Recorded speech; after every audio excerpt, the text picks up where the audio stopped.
तर सोलापूर विधान परिषद निवडणुकीमध्ये भाजपकडून शेवटच्या क्षणापर्यंत उमेदवारीची आशा असणारे माजी आमदार प्रशांत परिचारक यांना पक्षानं डावललंय। यानंतर परिचारकांचे समर्थक असलेल्या भाजप पदाधिकाऱ्यांनी सोशल मीडियामधून पक्षाकडे जोरदार संताप व्यक्त करत मालक आता निर्णय घ्या अशी मागणी केल्याचं समोर येत आहे।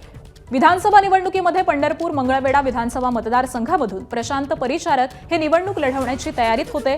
मात्र मुख्यमंत्री देवेंद्र फडणवीस यांनी शेवटच्या क्षणी तत्कालीन प्रदेशाध्यक्ष चंद्रशेखर बावनकुळे यांना परिचारकांकडे पाठवून विधान परिषदेचा शब्द देत निवडणूक लढवण्यापासून रोखलेलं होतं। मात्र या निवडणुकीमध्ये पक्षाकडून दिलेला शब्द नक्की पाळला जाईल अशी आशा परिचारक यांच्यासह त्यांच्या सगळ्याच समर्थकांना होती।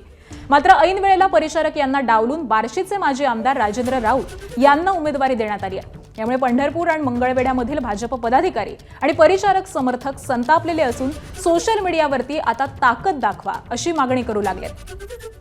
भाजपसाठी ही अडचणीची गोष्ट असली तरी स्वतः प्रशांत परिचारक यांनी कार्यकर्त्यांना सबुरीचा सल्ला दिलाय।